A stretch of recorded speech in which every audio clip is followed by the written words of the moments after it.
그래서 과거에는 LNG가 이제 시장이 한 7년 사이클이 좀 길어가지고 되게 네네네. 등락이 심했었거든요. 근데 요즘에는 지금 1월부터 5월까지 벌써 1,000만 CBM 발주가 있습니다. 근데 이 수주의 분위기는 계속 이어질 가능성이 당분간은 좀 있는 거죠? LNG 같은 경우는 저희는 좀 지속성이 있는 부분이라고 보고 있고요. 저희가 네. 몇 년에 걸쳐서 이런 대형 프로젝트들이 개시가 될 건데 LNG 시장이 되게 커지지 않겠냐라는 얘기가 소문으로만 무성하다가 이제 개시가 되는 시점이고 주가는 좀 날아가야 되는 거 아닙니까? 그래도 시장이 약세를 보이는 거에 비해서 상당히 선방하지 않았나요? 시장은 요 정도인데 원래 징징 컨셉이니까 이해해 주시죠. 자, 그러면 오늘 예고해드린 대로 우리 조선 이야기 한번 나눠보도록 하죠. 우리 신영증권의 엄경화 연구위원님 어서 오십시오. 안녕하세요. 어서 오세요. 네, 반갑습니다. 엄경화 위원님 너무 반갑습니다. 네, 네, 요즘 분위기 좋죠? 네, 뭐 나쁘지 않죠. 네, 조선 근데 좋습니다. 주위 분들이 좀 많이 알아보시죠. 지나가면 이제 국모님이라고. 그렇지 않아요. 그런 건. 자, 조선 얘기를 좀 해볼 네. 텐데. 예. 일단 뭐 카타르가 예. 원래 저 100척인가 뭐 한다고 했던. 근데 그거 거기죠? 이제 그 뭐죠? 그 슬롯 원래 계약을 슬롯만 했던 했다가. 거를 이제 실계약을 한 거잖아요. 네, 이번 시작한 주에. 거죠. 네, 근데 그 가격에 대해서 이러니 저러니 얘기가 있었단 말이에요. 네, 맞습니다. 전문가 입장에서 가격이 어떤 겁니까? 일단 기존에 예상되던 것보다는 잘 나왔다고 보고 있고요. 우려보다는 예, 저희가 원래 2년 전 가격 처음에 언급될 때 그때 그 가격이 1억 8천만 불인데 요즘에 이제 요즘 고시 가격이 한 2억 2,500만 불 정도 되거든요. 네. 그 시장에서 형성되는 가격. 근데 국내에 있는 조선 업체가 카타르가 아니고 다른 선주들이랑 계약하는 가격의 경우에는 한 2억 3천만 불 정도로 또 오, 예. 성약이 됩니다. 예. 근데 이제 이번에 대우조선해양이랑 현대중공업이 수주한 가격은 2억 1,400만 불, 그럼 2억 손해 아니에요? 1,500만 불. 10% 가까이? 근데 이게 작년 연말부터 되게 급격하게 상승을 했거든요. 이 선가가. 작년 연말에 시장 고시 가격이 2억 1천만 불로 끝났고 네. 지금 급격하게 이제 한 2천만 불 정도가 이제 오르게 된 건데 저희가 2억 불 이상 정도만 그래도 되면은 뭐 네. 이익권으로 볼 수 있다라고 볼 수 있는데 그거보다 조금 더 높은 2억 가격. 1천만 불 때. 네. 그러면 이제 이게 전체 뭐 100척 규모잖아요. 네. 그러면 그 만약에 개별적으로 한 대 한 대 수주했을 때 2억 3천만 불 받을 수 있는데 이게 만약에 10대 그래서 2억 1천 그러면 이제 도매 아닙니까? 어떤 의미에서? 대량 이제 발주니까? 설계 단계가 한 번밖에 안 들어가기 때문에 그러면 그게 이제 원가에 미치는 영향이 어느 정도고 만약에 이제 엄경화 위원이 저 현대중공업이나 뭐 예를 들면 대우조선해양이에요. 그럼 10척 수주를 한꺼번에 주면서 2억 1천만 원에 줄래? 2억 1천만 불에 줄래? 아니면 한 척에 2억 3천 고민하는 수준입니까? 이 대량 발주와 이 가격 차이를? 그 정도 가격 차이는 뭐 충분히 커버할 수 있고요. 뒤로 갈수록 연속 건조 효과가 나오기 때문에 네. 뭐 이익률이 아마 뒷토선으로 갈수록 계속 더 올라갈 좋아진다. 겁니다. 네. 같은 모델인 거예요, 그러면? 그렇죠. 같은 네. 모델로 쭉 만들어내는. 거의 규격 제품이라고 보면 되나요? 그 프로젝트에 대해서는 이제 오. 규격 제품으로 들어가게 되는 겁니다. 설계비로 인한 가격 효과가 좀 있다고 봐야 되네요. 매우 많지 않을까 싶고요.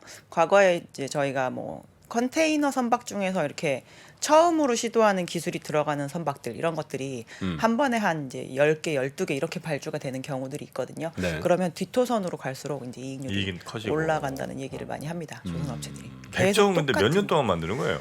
아마 발주가 한 2, 3년에 걸쳐서 나오게 될 것이고요. 네. 저희가 카타르가 이제 프로젝트를 확장을 해서 더 LNG를 많이 생산하겠다라고 하는 그 초기 시점이 이제 25년, 26년 이때이기 때문에 네. 그때에 맞춰서 이제 인도되면서 들어가게 될 겁니다. 네. 근데 100척 지금 현재 LNG선이 전 세계 몇 척이나 있는지가 혹시 통계가 있나요? 한 700척 정도. 700척? 있고요. 네. 그럼 100척을 그렇게 한 군데서 이렇게 대단히 큰 선주에 해당이 되는 거죠. 모잠비크도 좀 많이 하지 않아요? 모잠비크도 이제 요즘에 오히려 모잠비크 쪽에서 나오는 네. 것들이 거의 시가 정도 수준으로 성약이 되고 있어서 뭐 물량 자체도 많기도 한데 가격이 아마 카타르보다 훨씬 더 네네. 높은 것 같습니다. 근데 원가 이거는 어떻게 해야 되나요? 지금 원가 지금 뭐 후판 후판이라든지 가격, 후판 뭐 가격. 다 오르잖아요. 인건비도 뭐 오르고. 이제는 오른 가격을 예상 가격에다 넣어서 이익이 날 정도의 예. 수주를 받기 위해서 이제 제품 가격을 계속 올리고 있는 거고요. 그래서 뭐 LNG 가격 같은 경우는 작년에 연초 대비 연말까지 한 20%대 정도 상승을 했었거든요. LNG 캐리어가. 근데 그 이후로 지금 올해 들어서 또 추가적인 상승을 했기 때문에 지금은 이제 제품 가격이 높다라는 가정하에 수주를 받고 있는 거라고 보셔야 될 것 같아요. 당연히 뭐 LNG 가격 같은 거야 뭐 체크하기가 좀 쉽진 않으시겠습니다만 LNG 가격은 계속 이렇게 고공행진을 할 거라고들 업계에서는 보고 있습니까? 천연가스 가격 자체가요. 네. 근데 이 LNG가 이제 생산을 하는 국가도 되게 제한적이다 보니 저희가 수요가 되게 많이 날 것 같은데 갑자기 막 늘려주세요 이런다고 늘릴 수 있는 그런 에너지가 아니거든요. 이런 병목 현상일 땐 저희는 어쩔 수 없는 구간이라고 보고 있고요.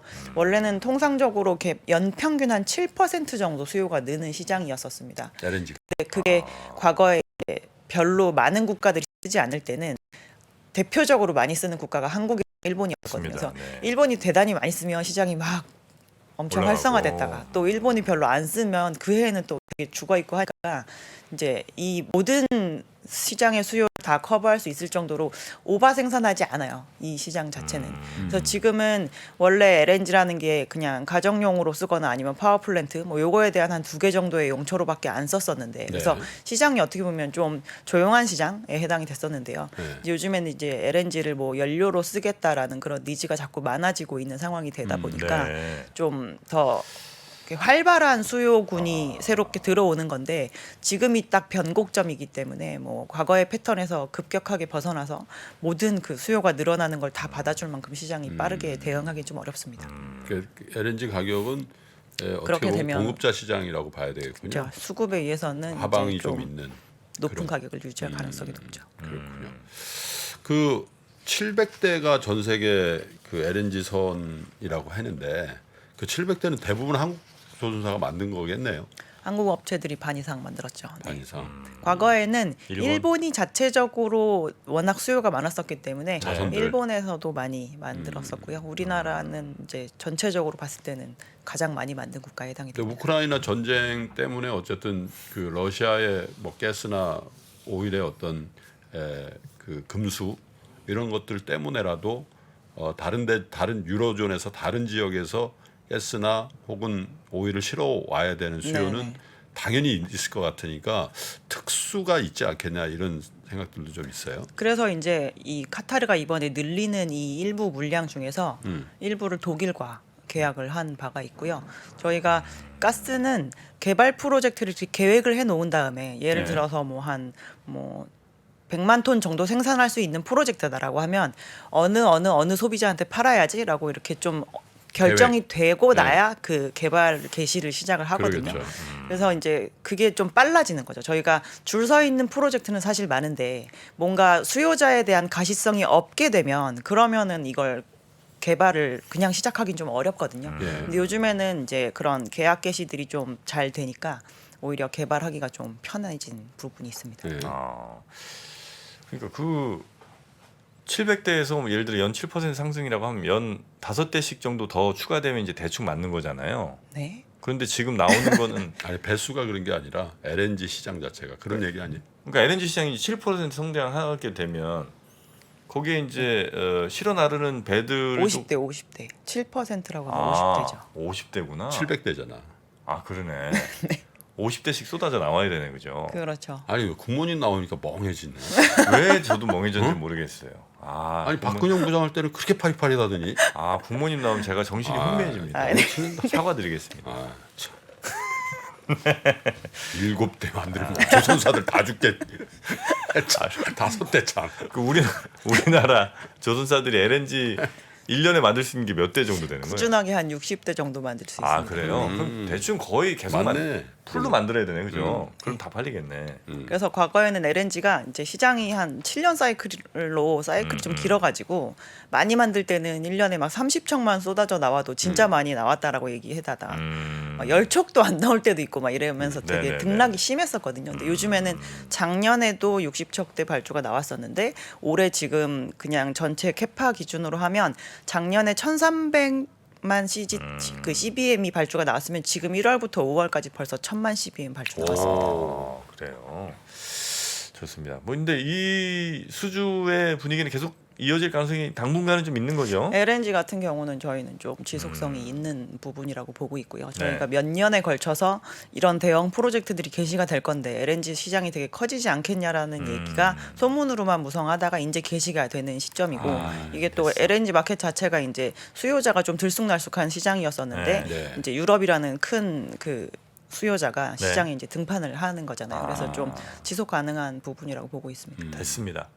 근데 이 정도 분위기가 좋으면 주가는 좀 날아가야 되는 거 아닙니까? 그래도 시장이 약세를 보이는 거에 비해서는 상당히 선방하지 않았나요? 시장은 요 정도인데. 원래 징징 컨셉이니까 아, 이해해 주시고. 네, 네. 근데 그 선종으로 보죠 한번. 뭐 세계에서 가장 많은 선종 중에 이제 컨테이너가 제일 큰 거죠. 아니요. 제일 많은 거는 개체수가 제일 많은 건 탱커랑 탱커인가요? 벌크입니다. 예. 탱커, 컨테이너, LNG 또 뭐 벌크 이런데 벌크는 뭐 그렇다 치고 우리 잘 안 하는 거니까. 근데 지금은 그 수요 공급의 입장에서 우리 조선사들이 이렇게 줄을 세우는 입장이에요. 지금은 그 셀러 마켓. 예를 들면 네 좀 거는 그렇죠. 그 가격으로 안 해줘. 이런 정도 수준까지는 올라와 있는 건가요? LNG나 컨테이너 같은 경우는 그래요? 그런 정도 수준이라고 보셔도 될 것 같아요. 그건 이제 수요자 입장에서 투기적 발주가 있다라고 봐도 됩니까? 예를 그렇게 들면 봐도 될 것 실수요 말고 조선은 그렇잖아요. 조선 발주를 하는 건 내가 쓰기 위해서 하는 것도 있지만 가격이 좋을 것 같아서 투기적으로 들어오는 발주도 많죠. 있죠. 네. 그게 있어야 성과가 올라가는 거 아니에요? 그런 것 때문에 작년에 이제 컨테이너가 상당히 많이 성과가 더 오른 측면도 없잖아 있다라고 보셔야 될 것 같아요. 네. 조금 구체적인 질문 하나 좀 제가 들어가 보겠습니다. 네. HSD 엔진이라고 알고 계시죠? 그럼요. HSD 엔진이라는 회사가 있습니다. 네네. 엄경원 의원도 아셔야 됩니다. 이 회사는. 제 기자재 토픽인데요. 고맙습니다. 네. 설마 그것도 들어가신 거예요? 아니 그게 아니고 그 얼마 전에 유무상 증자 발표하지 않았습니까? 네, 맞아요. 예, 여기에 대해서 어떻게 지금 시장은 보고 있는지. 저희는 그 투자자들 분들한테는 그 유무상 증자는 참여를 하시라고 말씀을 드리는 그렇습니까? 편이고요. 네. 이게 이제 그 기자재 업체들이 조선 업체들보다 훨씬 더 구조 조정을 많이 당했어요. 전반적으로 조선 업계 워낙 안 좋은 기간이 길어지면서. 네. 근데 이게 필수 기자재에 속하는 건데 저희가 뭔가 증설을 하고 좀 더 만들고 이런 거에 대한 니즈가 지금 시장에 가장 많은 상태인데요. 이제 그런 추가적인 증설 투자와 R&D에 대한 투자를 하겠다고. 그러니까 저희가 LNG 추진 선박들이 많이 생기고 있는 상황이잖아요. 근데 이 회사는 지금 엔진을 만드는 회사인데 그런 부분에 대한 추가 투자를 위해서 이제 유무상 증자를 진행을 하는 거라서 저희는 들어가셔서 뭐 단가를 좀 낮추는 것도 좋은 투자 방법이 아닐까라고 생각합니다. 가격이 지금 괜찮네요, 그죠? 딱 좋아하시는 가격. 9,270원. 제가 가장 좋아하는 가격이거든요. 6,000원에서 15,000원대 있는 가격. 어떻게 나를 잘 알아? 왜 나만 연구해 맨날? 조선 너무 연구하래. 얘기하셔가지고 저한테. 조선 연구하랬더니 나만 연구하고 있잖아. 그러면 안 돼요. 정프로 네? 나이를 생각해. 지금 뭐 하는 짓이야. 아 진짜. 왜 갑자기 귀여워지는지 모르겠습니다. 네, 우리 HSD 엔진이 9,270원. 생각보다 가격이 딱 좋은 가격인데. 아직 그 유무상 증자에 대한 1차 발행가액밖에 나오지 않은 상태이고요. 얼마예요? 7,010원입니다. 아, 그래요? 네. 그럼 안 되겠네. 그거 끝나고 사야 되는 거죠, 그러면? 근데 이 기존 주를 기준일까지 들고 계셔야 저희가 그런 낮은 단가의 주식을 받을 수가 있잖아요. 언제까지 그럼 들고 있어야 되는 6월 말인 걸로 알고 6월 있습니다. 말이요? 네. 사야 되나? 그 뭐죠? 그 저 현재 상태에서 경기에 대한 우려도 있잖아요. 네. 위원님. 네. 그러니까 내년에 혹은 뭐 올해 말 경기 침체가 올 수도 있다. 이런 얘기. 그럼 이제 전반적으로 경기가 안 좋아지면 물동량이 좀 줄 거고 또 그런 상태에서 금리가 이렇게 올라가는 거는 사실 시파이낸싱 그러니까 선박금융이 굉장히 좋지 않은 거 아니에요? 전 세계 유동성이 축소되는 국면에서는 아까 말씀드린 선가를 올리는 결정적인 변수가 투기적 매수가 들어와야 되는데 그건 저금리 환경에서 내가 개핑을 하려고 내가 좀 1%대 빌려가지고 배지어서 팔면은 돈 좀 벌겠는데 이런 사람들이 이제 들어와 줘야지 선가가 올라가는 거잖아요. 네. 그런데 경기도 안 좋아지고 또 경기를 안 좋게 만드는 게 중앙은행의 긴축 정책이고 그리고 금리가 올라가 있고 그러면 선가를 올리는 그 투기적 매수세가 제약당하는 환경이 곧 올 것 같다라는 생각도 있단 말이죠. 뭐 그럴 수 있어요. 에셋 네, 플레이를 그래서 하는 밝게만 주체들이. 볼 수는 없다 이런 생각을 가지고 계신 분들도 많아요. 경기에 대한 리스크가 부각이 되면서 이제 인플레이션 국면이 이렇게 디플레 쪽으로 가는 쪽으로 바뀌면 저희는 재료 가격이 좀 많이 하락하지 않을까라고 생각이 되고요. 재료가. 그러면 저희가 이전에 이제 높은 가격에 받아놓은 것들을 건조하는 과정으로 이제 들어가는 거잖아요. 지금 내년부터의 기간은. 네. 그래서 이익률 측면에서는 상당히 그 좋은 부분을 볼 수도 있지 않을까라는 기대감이 좀 오히려. 있습니다. 네. 원자재 값이 내려갈 가능성에 좀 많이 무게를 두고 계신 거예요? 요즘에 스태그플레이션 얘기 너무 많이 나오면서 네. 이제 중국에 막 철광석 선물이 왔다 갔다 하거든요. 정말 네. 경기가 안 좋을 것 같다 그러면 또 막 선물이 막 네. 와장창창 무너졌다가 뭐 5월 수입량은 늘었다고 하는데에서 막 Q와 P가 되게 이렇게 언밸런스 네. 되는 그런 지표가 많이 움직이고 있는 상황인데요. 네. 저희는 철강 자체에 대한 수요가 그렇게 줄기가 좀 어려울 거라고 보거든요. 어차피 저희가 사용자 산업인데 네. 내년에 더 많이 배 만들어야 되는 상태라고 네. 보면 그래서 그런 측면에서는 이제 말씀하셨던 그 제품 가격도 내려가고 완전히 경기 침체고 이런 쪽으로 잘 보지는 않는 편이긴 한데요. 만약에 이제 경기 침체 얘기에 대해서 어떻게 생각하느냐라고 이제 물으신다면 저희는 재료 가격으로 인해서 이제 수혜를 볼 가장 수 안 좋은 있다. 건 그거군요. 경기는 침체되는데 원재료 가격이 그냥 안 내려가는 안 내려가는 거. 거. 그러면 이게 일종의 스태그플레이션 그게 상황인데 이제 최악의. 그럴 수도 있을 것 같아요. 왜냐하면 철강제가 가장 많이 들어가는 게 건설, 그 다음에 배, 자동차 이런 거잖아요. 근데 자동차 지금 주문 넣으면 1년 기다려야 되는 상황이고 그렇잖아요. 그런 다음에 배는 뭐 지금 수주가 많은 상태고 건설이 갑자기 뭐 그럴 수도 있는데 그래서 전반적인 경기 사이클이 안 좋아지는 국면으로 가는데 철강제 가격은 상대적으로 높은 위치에 있을 수도 있는 거 아니에요? 그래서 이거는 원천적으로 저희가 지금 모든 재화가 좀 네. 가격이 올라가는 것 중에 하나가 공급을 안 하잖아요. 네. 그러니까 원유 가격도 이렇게 높은 이유 중에 하나가 공급량이 옛날만큼 많지 않기 때문이잖아요. 증산 네. 좀 더 해줬으면 좋겠는데.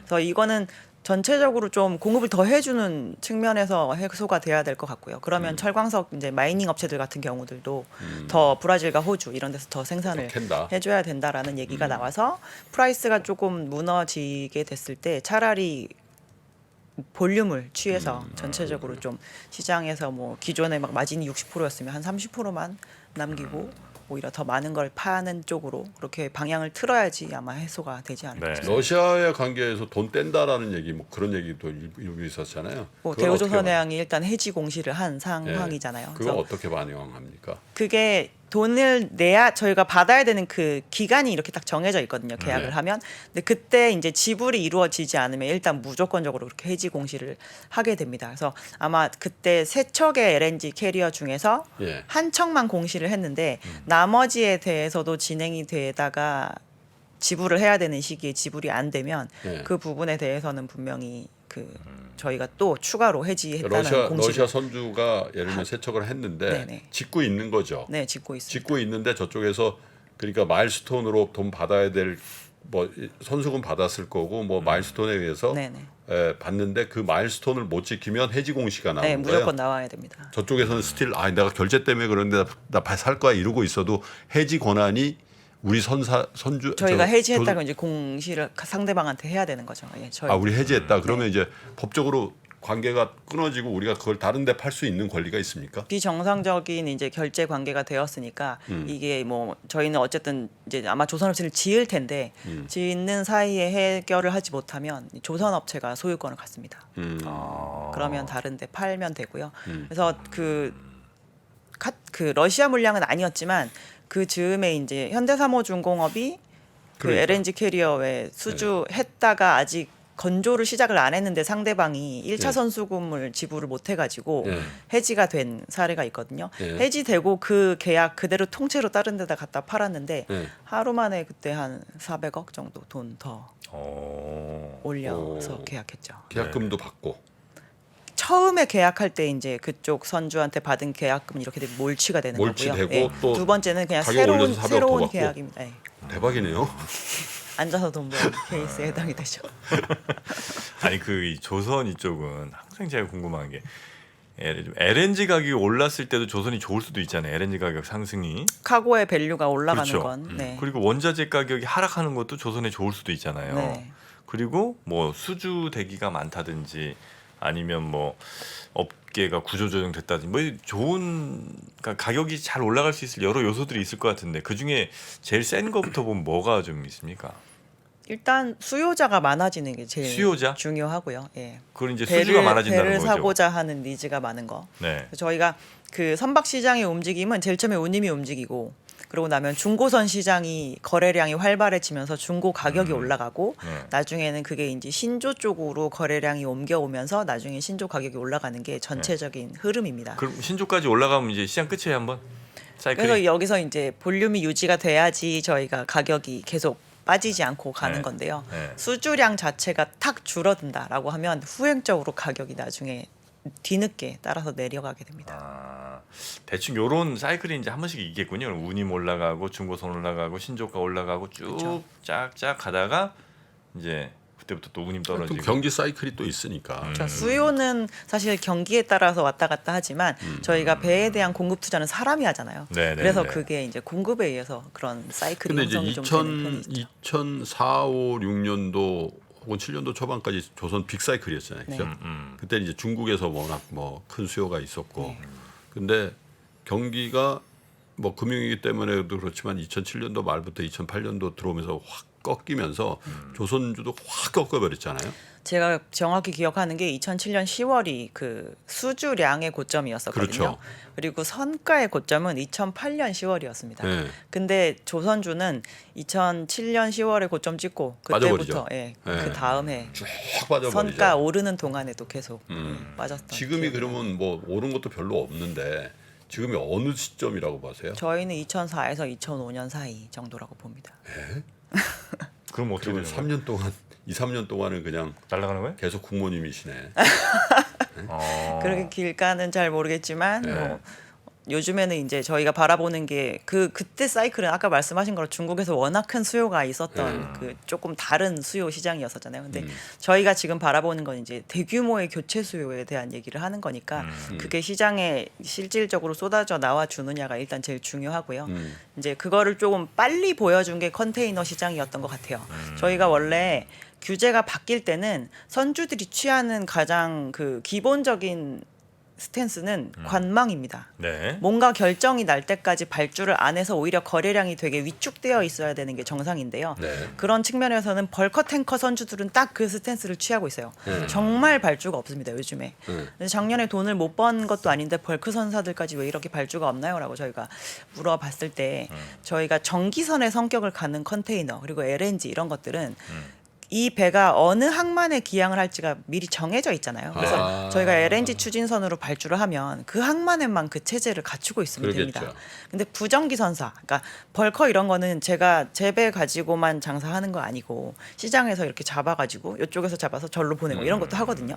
근데 이 잡히는 항만과 도착 항만이 항상 정해져 있지 불일치할 않으니까 수 있으니까. 미정이니까 저희가 뭔가 이 에너지 체계를 확 바꿔가지고 이렇게 기조적으로 투자를 한다고 한들 시장에서 못 써먹을 수도 있는 거예요. 그거를 활용도가 떨어질 수도 있거든요. 네. 그래서 내년 하반기가 되면 지금까지 관망세를 보이던 부정기 선주들이 이 스펙은 시장에서 시장성이 있구나라는 네. 거에 대한 정리를 하겠죠. 네. 내년에 이제 규제가 활발하게 되고 나서 네. 그러고 나면 아마 본격적으로 교체 발주를 그러니까 시작할 수 라이너들 있습니다. 그러니까 이제 예를 들면 상하이 거쳤다가 부산 거쳤다가 LA 가야 되니까 모든 항공 네. 이렇게 정기적으로 운항하는 것들은 하든 안 하든 어쨌든 무조건 해야 되네 이런 생각을 하는데 그 항만에다 그리고 자기네들이 이제 벙커링 시스템을 완비를 해놓고 시작을 그렇군요. 하면 아무 문제가 없는 거죠. 네. 그 이제 채팅 이런 글이 올라왔는데 HSD 엔진 같은 경우 대주주가 사모펀드인데 그래서 이 사모펀드가 뭐 이 HSD 엔진을 잘 운영해서 경영하려는 뜻보다는 약간의 이제 시세 차익을 노리고 이제 나가는 거 아니냐 이런 의심이 있어요. 대주주는 인화전공이고요. 인화전공이 그 사모펀드의 대주주라고 하는 주장이 있습니다. 네 맞습니다. 그러니까 그렇지는 않습니까? 그래서 이분의 인화전공은 주장- 네. 엔진 부품사예요. 아, 네, 그래서 자기네들이 이제 SI로 들어온 거고 FI도 이제 들어왔는데 FI는 당연히 엑시스를 하겠죠. 그 부분은 뭐 저희도 부정을 할 수 없다라고 그 생각합니다. FI라고 하는 데는 그러니까 비중이 커요. 그 전체 그래도- 주식시장 전체 이 HSD 엔진의 시총에서 차지하는 비중이 큽니까? 그래도 아마 인하전공이 제일 인하전공이 크게 제일 될 거고요. 크고. 그때 중간중간 처음에 발행했던 뭐 CB 이런 거에서 콜옵션도 행사를 하고 해서 네. 그쪽이 지금은 제일 커져 있는 상황입니다. 인도머니예요, 거긴? 지금 거기는 예. 인도머니예요. 네네. 그래서 이제 혹시라도 뭐 이제 막 이제 했는데 결국 또 그 FI들은 이제 빠져나가는 거 아닌가. 근데 저희가 실제로 이제 주식을 투자를 할 때 부품사들 같은 경우는 재무 구조가 안 좋았던 시기들이 되게 많았잖아요. 저희가 이 업 자체가 이제 힘든 시기가 많았었으니까. 그래서 뭔가 이렇게 재무적 투자자로 들어와 있는 것들이 없는 회사를 찾기가 오히려 힘들어요. 근데 그거를 이겨내고 갈 정도로 업황이 괜찮을 수 있는 거면 저희는 투자하시라고 말씀을 드리는 거고요. 네. 그리고 이제 충분히 가능하다고 보고 있습니다. 그걸 이겨낼 정도가 지금 시장 분위기는 되는 것 같다. 네. 조선사 중에서는 지금 탑픽이 뭐죠? 전 여전히 한국조선해양이고요. 고맙습니다. 차선호주는 그 사이 바꿨습니다. 뭐예요? 현대중공업으로. 현대중공업 네. 많이 오르지 않았었나요? 저희가 그때 너무 많이 올라서 그렇죠. 지난번에 나왔을 때 이제 네. 의견을 하향했다라고 말씀을 네. 드렸는데 하향한 것도 너무 많이 내려가더라고요. 그래서 저희는 가격에 간사하게 대응해야 되니까 바로 올렸죠. 자동을 받을 만큼 받았다. 너무 지수 때문에 좀 주가가 많이 왔다 갔다 했는데 저희가 어차피 타겟 프라이스를 바꿨던 건 아니었기 때문에 네. 또 이렇게 조정을 받아주길래 땡큐 하면서 그 이제 인덱스 편입 기준 그것 때문에 좀 버블이 있었는데 네. 그거 한 다음에 너무 과하게 빠지더라고요. 과하게 빠졌으니까 15만 원대 갔다가 11만 원대까지 빠지길래 네네. 바로 올렸죠. HD 현대는 어떻습니까? 정유사잖아요. HD 현대가요?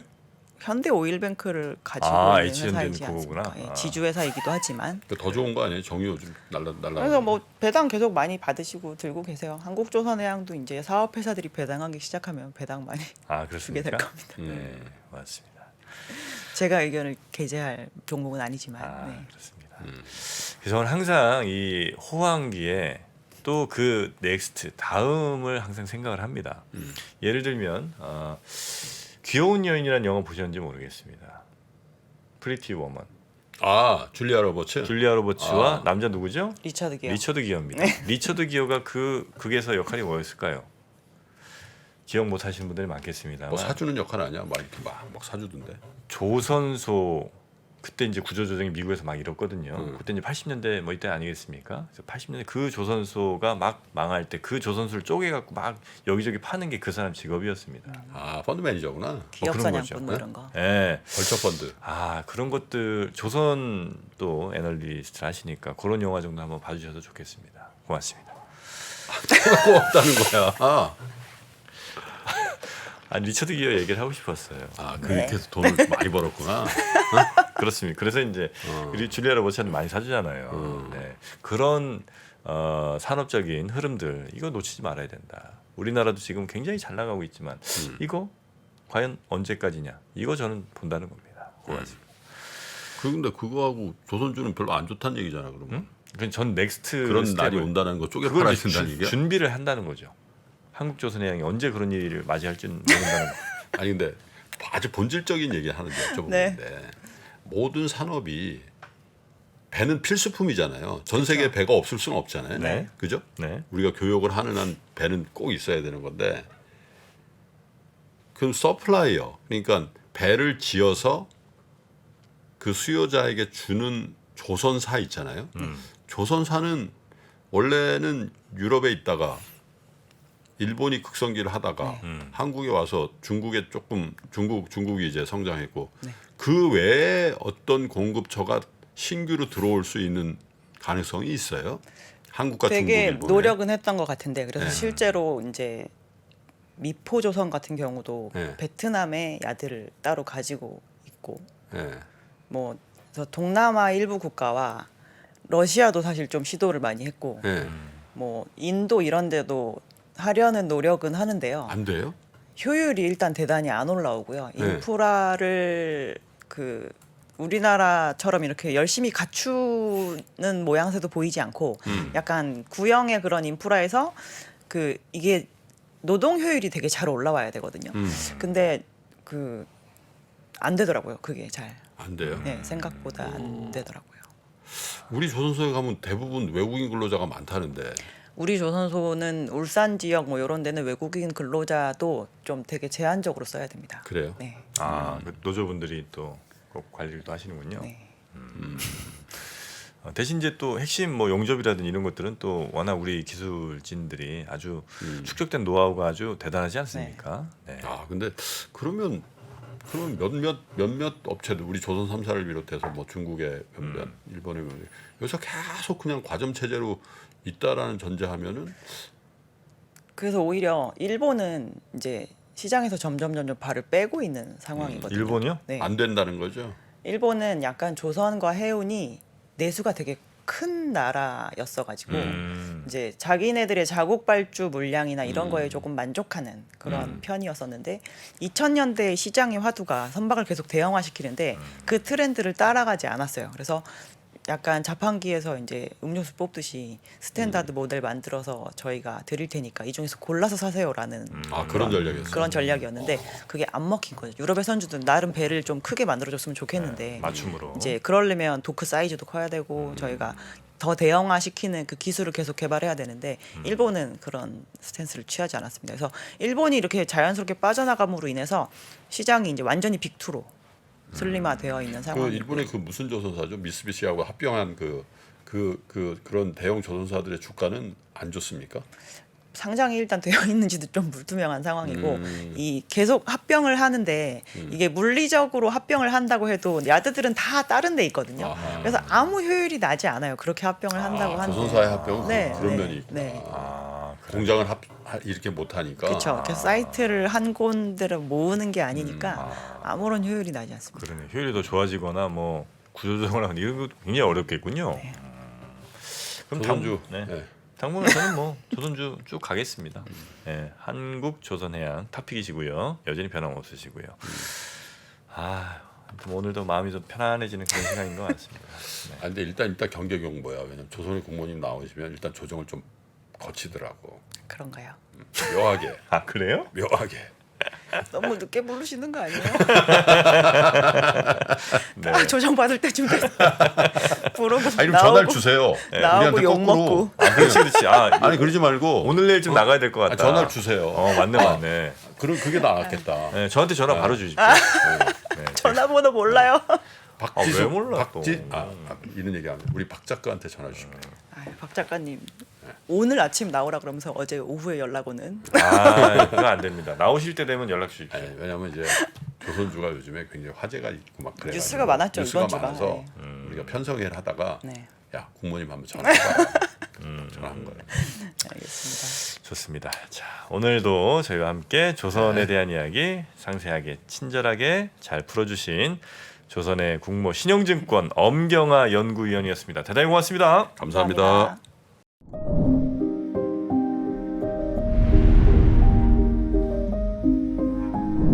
게임에서 살인은 가능한데 성폭행은 안 되는 이유는 무엇입니까? AI에 의해 활동하는 가상인간은 법인격을 가질 수 있을까? 내 아바타에 AI를 입힌다면 나 대신 무엇을 시키고 싶으신가요?